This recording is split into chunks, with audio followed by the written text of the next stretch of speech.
There is a supernatural world that surrounds us, and sometimes it manifests to people like you and me. You'll hear stories about this and so much more right here on Supernatural Confrontations.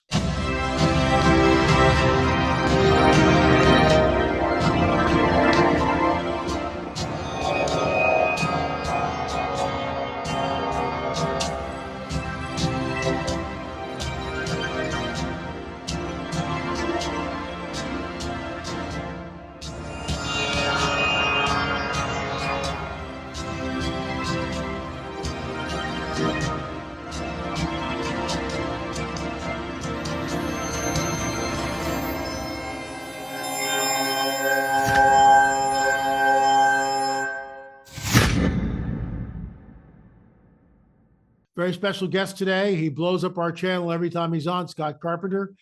He's a researcher. He's out in the field. One of the few people who actually spend the time wandering around in the maze of forests that are out there looking for cryptids and all sorts of stuff. And we'll get into that. But first, a word from our trusted sponsor. There's no denying it. Gold is hot right now. Prices are soaring, and experts are predicting even more to come. Not so long ago, gold reached its all-time high of $2,069 an ounce. And now it's inching ever closer to that number again. Bank of America, one of the largest banks in the world, is saying gold will rise further to well over $2,200 an ounce later this year.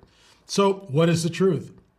Well, folks, gold is already a safety net for your hard-earned money. And now, when the stock market is all over the place and the value of the dollar is uncertain, being safe really counts like never before. Noble Gold is offering a 5-ounce America the Beautiful coin for any qualified IRA or old 401k rollover. Terms apply. A solid silver U.S. Mint issued coin celebrating our national parks, free with every qualifying precious metal IRA or 401k rollover. Folks, you can't go wrong with Noble Gold. We've done it, and I'm tickled pink that we did. We brought in almost a year ago, and boy, am I happy. 877-646-5347. That's 877-646-5347 or noblegoldinvestments.com. That's noblegoldinvestments.com. And do me a favor, tell them L.A. Marzulli sent you. Scott, thanks so much for coming on the record today. It's always great to see you, my friend. And one of these days we'll have to meet face to face and go on some adventures together. But what have you got in store for us today? You know, it's like if we should call this, because people have been sending me these emails, and this changes everything. You know, what they discovered changes everything. And of course, it just blows up. Oh my God, what does it change? And people freak out. So this does change everything because you've got some great footage. Please. Yeah, well, today, you know, we have shown we've done the Dog Man and we've done the portal. And actually, I'd like to show what is a white Sasquatch, a white cryptid. And they're not as rare as people think they are. In my area, there's been multiple reports of these things with white hair and gray skin, or white hair and pale skin. And my persistence paid off. And back in 2012, I was doing the back trail camera thing again. Unfortunately, this says 1080p, and so that's good. It's HD. Still didn't have a gimbal, so it's shaky, but it's a little better. And I just wanted to show her because this is probably my best footage, and it's the clearest I have. And you can it moves. You can see movement. It's not, you know, it's not like, you know, just a glance or two, you know, a glance or two or 2 or 3 seconds. Well, it is 2 or 3 seconds, but it's out in the open basically. And let me set it up. I am walking away, of course. I'm walking down a hill, and it's on the, if you're looking back, it's on the right side of the trail, and my shoulders are swinging left to right as I'm walking. And I swing to this area, and there's nothing there. Take, you know, a couple more steps, and when I swing back, I catch it. Basically, it's coming up behind me, and it's like it realizes I have a camera, or it. There's no way I'm there. No, you know, my eyes are the opposite direction. And when it does, it ducks down, it ducks to its left very fast. This 30 frames per second, and there's probably about 12, 14 frames of it. That's how fast it comes down, like to a knee, and then goes down.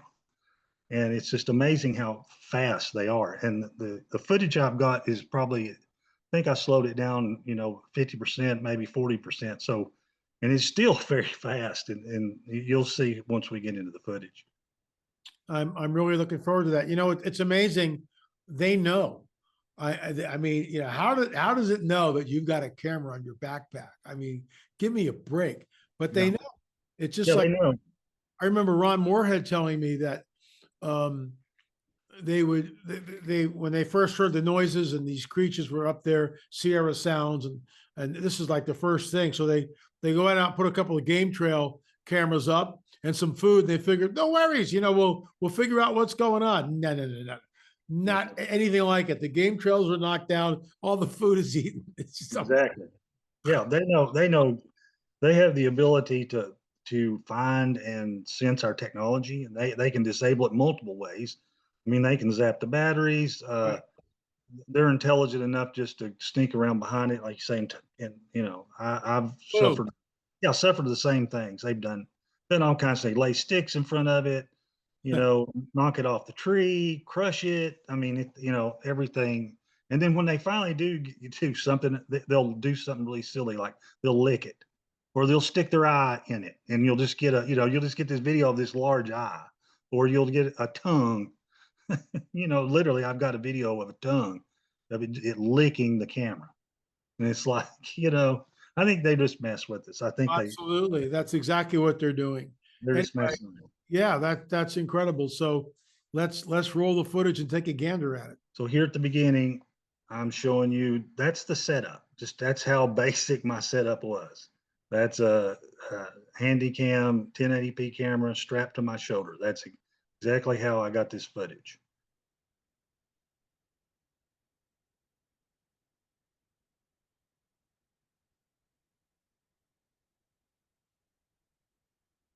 So this is the opening shot. This is when my shoulders swing back. And can you see my pointer okay? Yes, I can. The creature's right there. He's right above the foliage, probably about mid lip, so mid mouth is covered. And I'll go ahead. I've looped this footage, so basically you see him and he goes down. So and I've looped the footage. I've oscillated it up and down so you can see it better. Okay. So he's not going up and down. He just went. I saw him and he went down. So I'll play that. This is like at actual size in about 40% speed.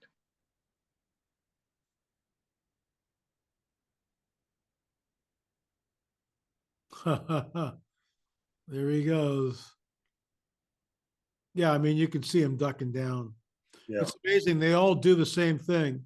They Mhm. crouch low, they hide behind a tree stump, and Yeah. you're running the clip over and over again. I get that. Yeah. So Yeah. he's not being a, you know, a No, bob. he's not bobbing. I'm just running over and over so Right. people can Make that really clear to the viewers here. What's yeah. incredible about this, I mean, you know, there he is. You can see him very plainly, and then he's gone. Yeah, right here I'm in super slow mo. Right. So, and then I'm going to zoom in here. The next little section I'm going to do a zoom in. Of course, now it's going to get blurry because I don't care what you do, even 1080p when you start zooming it in. But here we're zoomed in, and he's right here. Right.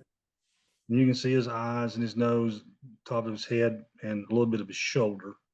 And if you'll watch when he goes down, you can see through the foliage, you can see his body, you know, parts of him, because he's leaning to his left and he's going left on his left arm.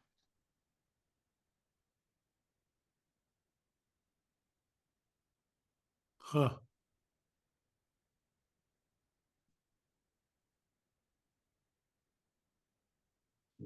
So I'm just oscillating back and forth. Do you have any idea how tall it is?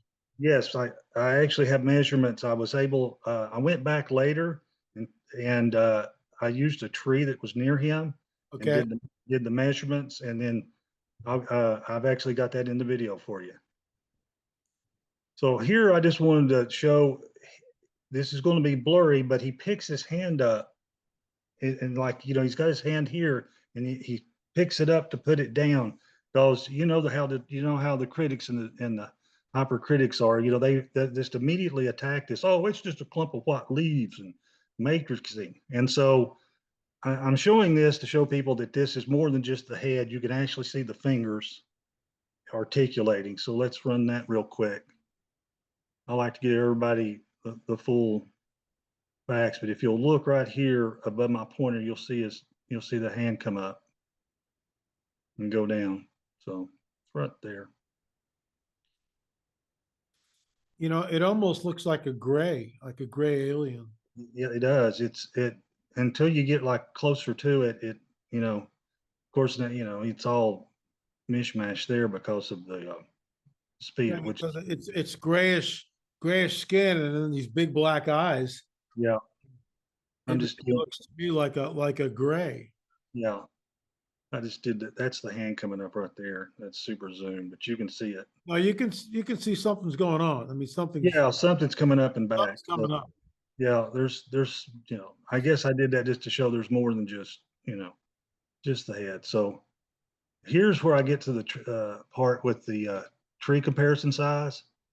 So I've measured that tree, and so that tree in 2012 was 6.8 inches, and going back to when I saw it, and adding 2018 is when I went and did the measurement, and so you're basically 6'8", 6'8", and 4. The head is 17.6 inches wide. The average human head is 9.4 inches wide. And I also did roughly the height of the head here. I'll show you that. So the height is 21.4 inches. Now I just used a sculpture's website, for human. And so, so you put in your measurements if you're going to make a sculpture that kind of gets your proportions. So if you were doing a sculpture of a human and its head was 21.4 inches, it would be 14 foot tall. So based on human calculations, this thing would be approximately 14 feet tall. You know, if that thing had come out, that would have been it. I mean, Oh yeah, yeah. I mean, how do you react to that? yeah.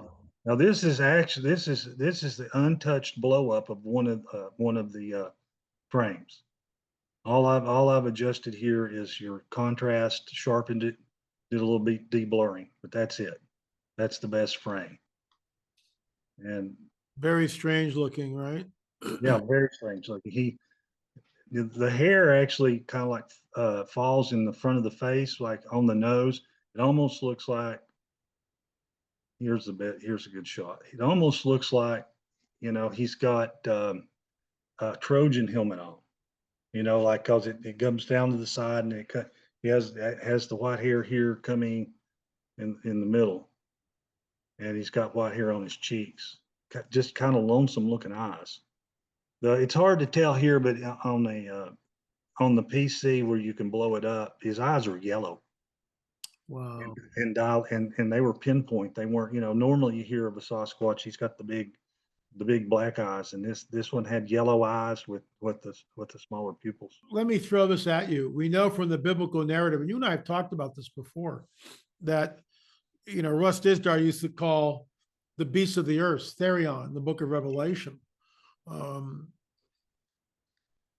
And Russ used to say, sort of tongue in cheek, that we're not talking about hamsters and giraffes. So we know, and I know more you, because you've done a deep dive on this. I've been on the periphery, not anywhere close to what you've done. But these are, in our opinion, modern day Nephilim. The sightings are through the roof. Could this be the beast of the earth, the Therion that we hear about in Revelation? What are your thoughts? I think it very well could be. I think and I think they're being everybody, when I first got into the research, the general accepted knowledge was, or thinking was, well, these things are out in the wilderness. They're away from civilization. And what I found, and whatever other people are finding, no, they're right on the edge of civilization. Right on the edge, right? They're in the parks. They're in the state parks. They're in the city parks, and sometimes they're in the national parks. They're any space where they can where they feel comfortable and can hide. It's like they're pre-positioning for an invasion, literally. I mean, and and they're just they're dumpster divers. They like they'll steal or take what they can or hunt. They do whatever, but they're very close in. They're not far out, and I think that they're being pre-positioned. I think they're getting little population centers going. So when the veil drops and the restrainer gets pulled away, these guys are going to have a free for all. And that's, it's interesting because that's exactly what I think. I mean, it's not like it was in Gimli Patterson film. What was that, 60 years ago or something? Whatever. It's 1967. Yeah, I mean, it's ancient when you think about it. And I remember watching that for the very first time. If it came out in 67, I was 17. And looking at that going like, wow, that's the real deal. I always believed it was real. And sometimes I showed the digitized version, frame by frame by frame, which is, you can see all the muscles moving and stuff. It's amazing. Yeah. But, that's a long time ago. It's just like the UFO phenomena where, things were happening and people poo-pooed it and people laughed. I don't think people are laughing anymore. No. Especially with the work of, yourself and David Paulides talking about thousands of people going missing in the national parks, and they're never found again. So it's something really bizarre and strange is going on. And I think it ties into Ron Moorhead's work, your work, David Paulides' work. I think these are modern day Nephilim. I think the Dragon, Satan is building an army. I'll give you the last word, Scott. Yeah, I agree. I agree 100%. I think these are modern day Nephilim. They're descendants of the biblical Nephilim. Through over the couple thousand years, they've adapted and they've interbred even more with human beings. But the bottom line is, they're Nephilim, and they're it's just like the UFO phenomenon. They're burgeoning and they're not going away. And in fact, it's the sightings are through the roof. A friend of mine who reads their people's stories. I mean, he's getting like 30 and 40,000 emails, sent to him. That's a lot of emails. In the last 18 months, he's had like 30,000 emails of individuals reporting that from around the world. Not North America. He's had it from England. He's getting stuff from Canada, from some of the islands, South Pacific islands, about giants, people seeing these things. So, these, it's worldwide, and it's something I don't think it's not going away. It's getting more prolific, and, more people are coming forward, more people are seeing them, and people are not they're not afraid to talk about it anymore. Thank God for that. Scott, how do people find your website? It's the Sasquatch Awareness Project. They can Google that. Would be the easiest way to find me. And I'm on YouTube, of course. Bigfoot Scott Carpenter, and Google hadn't buried me too bad. That'll get me. Thanks so much for coming on, Scott. Really appreciate it, folks. Before I go, we've got five of our films up on our Uscreen account. That's it's basically our streaming account, and you can go check that out, and the link's right below. Or if you want the hard copies, go to lamarzulli.net, lamarzulli.net. Or if you want to just stream it, streaming.lamarzulli.net. Very important films, and Scott's work and our work on UFOs, it all ties together. It all leads back to Hell's Kitchen, as the late Russ Dizdar used to say. And I just believe that that's what's happening. We will be in Missouri, June 9th and June 10th. So if you're in I'm sure the graphic is coming up. Thank you, John Adam. On the screen, we will be in Missouri, 9th and 10th, and I'll be speaking 3 different times, Friday night, Saturday morning, and Saturday afternoon, 4 completely different presentations. So we're not doing any repeats, just so you know. I think admission is $30, well worth the price. It's a couple of coffees at Starbucks. Who are we kidding? Hope to see you there. Thanks so much for watching Supernatural Confrontations. Remember, there is a supernatural world that surrounds us, and sometimes It manifests to people like you and me. Thanks so much for watching. Make sure you hit the subscribe button.